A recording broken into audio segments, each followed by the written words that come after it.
Hello, everybody. Welcome to part 14 of 15 for practical programming and making content. This is lesson 30 of the 84 lessons that we are going to be having together. Today, we're going to be chatting about producers. That is exactly what I do at YFM. They've got different roles for different producers depending on the station that you're in, but we're going to get into that detail and more as we go along with today's lesson. You are the show producer for a major market radio show, and you have the opportunity to book your dream guest for an interview. You must always formulate a plan B in case of the guest's cancellation or other unforeseen problems. Fill in the worksheet below with the appropriate answers. The success of the show depends upon it. The guest. Who is the guest? Why are they there? What have they done? Where do they stay? Where do they come from? And any present materials that you would like to share about the guest to the host. Check with your presenter. Are they interested and why? What piqued their interest? This is useful when trying to get a sense of what the host might like for future shows. You may fill in your opinions in lieu of the host for this exercise. What would you like from this guest? Do you want him or her in the studio, by phone, or pre-recorded, depending on the type of guest that you have? Perhaps if it's somebody who continually loves being lengthy in their conversations, perhaps you can pre-record them. But if it's somebody who's fun and has lots of energy, it's somebody that you can bring into the studio. How long would you like the piece to be? And what is plan B in case the guest doesn't make it? And not because the guest is rude or mean or doesn't want to be there, but it could be due to unforeseen circumstances. They could have a last minute flight that needed to be changed. They could be stuck in massive traffic, or they could have an emergency that they need to attend to. So if your guests can't come to the show, what other plan do you have in place to ensure that the show goes accordingly? So this is where we get real with each other, all right? Producing is a tough gig. When the show goes well, the host gets the credit. When it goes poorly, often it is the producer that is blamed. Good producer jobs are difficult to get. Most demand long, stressful hours for little reward. Although many music DJs and presenters produce their own shows and talk radio, a producer can add slightly to the success of the program. So in case you didn't know, some radio stations only have content producers for their primetime shows. So they would look at having a producer from breakfast all the way until drive, depending on the station that is. So you'll find that sometimes your mid-morning presenter has to produce their own show, or your nighttime shows have to produce their own shows. Presenters are getting a little bit smarter these days as well, where they get to employ their own freelance producers that aren't necessarily employed by the company that they work for. So they might get somebody who's studying at an institution like Boston to, collect voice notes for them, or just to help them with content to just weigh off the weight off their shoulders. As with any good relationship, the producer and the host must listen to each other. Both should share the same goals for the show. Hosts and producers spend a lot of time together, and it makes sense, right? Because you need content for the show coming from the presenter and perhaps also from the producer, and you constantly need to be in communication about how you can better the show and what content from your real life you can bring and incorporate into the show. So how do you find the right producer? A producer is someone who believes in your show and wants to make you and the product sound great. That is not necessarily the same thing as agreeing with the host's point of view. So every now and again, the presenter and the producer could clash in terms of what they think the direction of the show should be, but professionals can work with almost anybody. So if the presenter and the producer are professionals, they're able to disagree and move forward and come up with a consensus. Another hard reality is that great producers are not born. They are developed. With the right skill, with the right time, with the right belief, you can create fantastic producers. Optimally, a good producer is a fit with the show and the host. If you're hiring a producer, look for potential and promise. We did mention that producing is a difficult gig, and it requires you to spend quite a lot of time on it. So you need somebody who has the potential, and you're looking for somebody who is promising.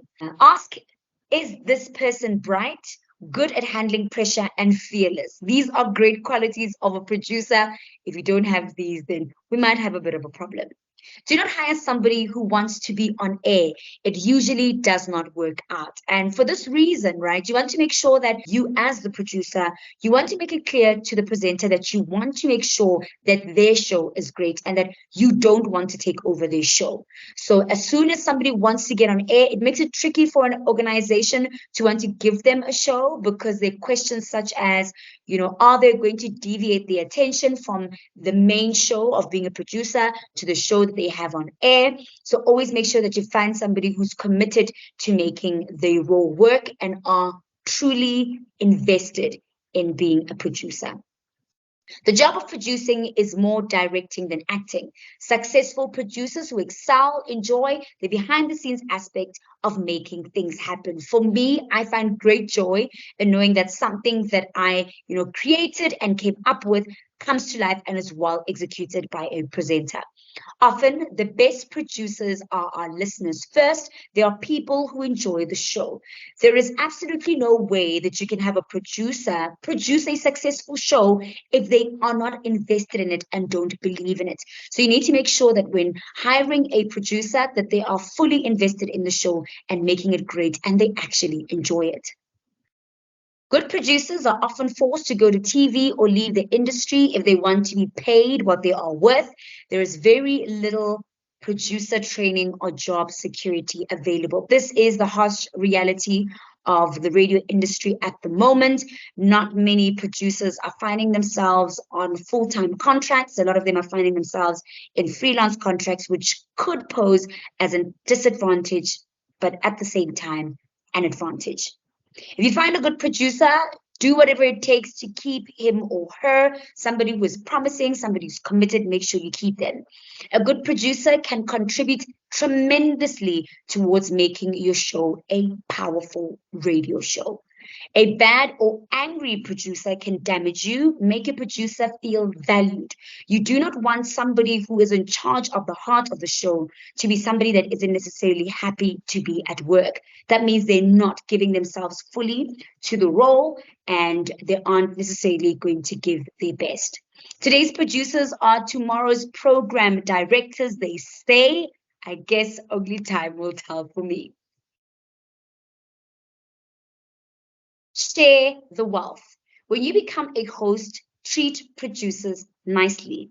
You get the glory, they are underpaid. You get the credit, they get yelled at. So share your freebies, the books, the free tickets, the free meals, the sunglasses, whatever it is that you get as a presenter. Make sure that you share it with the rest of the team. And make sure as well that as a presenter, you're constantly giving honest feedback to your producers and as well as the rest of the team. Avoid the manufactured hour. The closer the show sounds to real life with genuine people having real conversations, the better it works. Try to avoid easy stories from headlines and press releases. If something is trending on Twitter, try by all means to avoid the topic. You can bring it up every now and again if it is something that is pressing, but try to come up with something a little bit more creative. If you wouldn't be talking about this off air, then why are you putting it on the show? Listeners prefer programs that sounds as though the conversations could just as easily be taking place off air. All the little skinners that presenters and producers are doing when they are on ad breaks. Those are the kind of conversations that should be brought on air. So always remember to never be boring. Know your source. It is fine to use the internet, prep services, current events, and news stories for content, but producers should always bring their own original stories and ideas to the program. And of course, make sure that the content that you come with is as relatable to your presenter as possible. Producers should read widely, listen to the competition, and generate ideas based on life. It is easy to Google guests and to come up with names and sources, but be warned, the internet is not necessarily a reliable source of accurate information. I always say that the internet, and especially Twitter, is not a real place. And just because somebody is popular and trending on social media doesn't necessarily mean that they are the perfect fit for certain features or content pieces on your show. So do make sure that you do your research as much as possible. Do not, and I repeat, do not undermine your credibility by presenting facts that you haven't checked. As a producer, always make sure that when you share information with your presenter, you've done as much research on this topic as possible. The following simple techniques should bring several topics to the host that no one else will be able to cover the same way. Your life. Bring in an idea from your own life, something that has happened to you. Overheard, observed, something you've witnessed or heard about or directly overheard. News you talk about off air. One item from the news that you can actually talk about with another person in real life. In each case, always find the universal angle. What is the universal angle? Let's get into it. A producer helped to get his host the universal angle of a topic that came from a host's private life. Here's an example. The host had promised his wife he would paint the garage.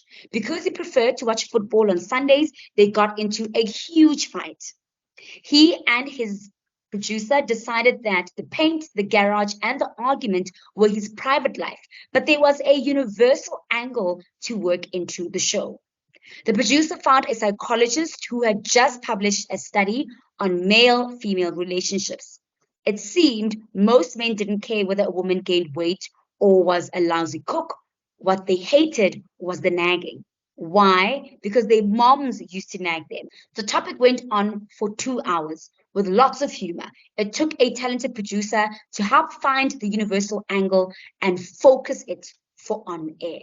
Finding a universal angle is ensuring that the content piece that you're chatting about is something that your P2 listener is able to engage in. Make sure it is as vast and as open as possible for greater engagement. It is important to have a producer who understands the logic behind formatics. Remember, we had a conversation in class about how presenters sometimes tend to find formatics very frustrating and monotonous and quite repetitive. However, we did mention that formatics are very important because if you've got somebody who's tuning in for the very first time and has no idea what they are listening to or who they are listening to, it is important to share your name, the name of the show, the name of the station. If you've got an engaging topic, where can they find you on social media? Where can they call in? Or what's your WhatsApp line? Those things are crucial to mention. Lots of producers know the basics, but are never told why they matter so much. Why is it crucial to mention the station's name or frequency before each caller goes to air and to reset the topic every few minutes before and after commercial breaks? That's what we discussed prior. Right. Another reason could be if somebody perhaps has been tuning in and doesn't know your number off by heart, it is important to repeat that number and eventually they will understand or know that number off by heart. I remember growing up when we were watching Yo TV Wild Room, they used to have a jingle for their cell phone number. It went something like 083 902 3001, 083 902 3001, many moons ago, but I somehow remember it because the presenters made sure that they made it interesting, they made it fun. It is important to remember that we work with ratings that are based on recall. Memory is not reliable. If people don't remember what they ate for breakfast, how can they even remember what they were listening to at 7:15 in the morning last Thursday? Staff needs to understand the importance of helping the listener retain your station details by repeating them on air as often as possible. Yella Media International's producers' 10 commandments are as follows. Know the host or the presenter and his or her audience as well. If you are a producer, you need to be very familiar with your host, the things they like, the things they dislike, the things that they relate to. You also need to know the audience in depth. Do not convert your host's air shift, but be faithful and listen to the show. Don't try to take over. Be a listener to the show. Be somebody who enjoys the show and help direct the show. Never, ever, ever put a boring caller or guest on air. In the next lesson, we chat about call screening and the importance of call screeners. And this is where call screeners come in handy. What they ensure is that whoever is calling into the show, by the time they get on air, they've been screened. They need to be somebody who's fun, somebody with an interesting accent, somebody with an interesting story. And as soon as we figure out that that guest or that caller is boring, we don't put them on air. Only have one director or programming manager giving input to the show. You don't want to have mixed messages about the show because one programming manager can tell you one thing and the other tell you another thing. So you need to make sure that you go to one person to give you feedback about your show and how you can help improve it and also what direction the show should be taking. Pay close attention to details so your host will not have to, and remember your address list or database and keep it up to date. Be organized, able to easily and quickly locate a contact and find the things your host or presenter put down and loses. Never throw away a phone number, email address, or a good takeout menu. Now, as a producer, it is crucial for you to be on the ground and prepared and ready whenever your presenter is about to share anything. Always jot it down on your phone, on a script, on a notepad, because presenters tend to come up with a lot of information and ideas. And if you don't jot it down somewhere, we have a bit of an issue because they're going to say, remember, I told you this, but you haven't written it down. What I do when it comes to guest contacts, I save them according to how they came into the show. So if they were playing the quiz, I'd save their name and say quick quiz at the end of their name. If they were a guest for Fit Check, I'd write their name and title the contact Fit Check at the end. If they were there for Money Moves, I'd do exactly the same. So that whenever I need to reference the guests that we've had on the show or quickly come up with a contact because perhaps maybe we had somebody who wanted to play the quiz and they let us down because they've got internet issues or they have load shedding and we can't hear them, I can quickly type in quick quiz on my phone and randomly catch up with another listener who's previously played that can play with us immediately. Know the internet world and the real world. Read about and live in them both. Have a life outside of the radio station. It will serve you as a show prep 24 hours a day, every day, providing you with creative topics and angles nobody else is doing. Remember, people want to be able to relate to the presenter. So as a presenter and a producer, you need to have a life outside of work. I know I shouldn't be saying this and I should practice what I preach because I work so much. However, having a life outside of work really helps you come up with content and different ways to speak about content. Go to a bar, speak to the waiters and ask them about, the interesting people that come to the bar. Go out and see what's out there, what is interesting, what is popular, what is hot. If you don't go out there, it becomes very difficult for you to come up with fresh and relatable content. So do make sure that you have a life outside of your radio station and your show. Study the station and learn to do everything. The payoff will go to the producer who can run the board, edit and assemble audio, run desk, set up a remote, who can screen call, can make coffee and plan events as well as travel.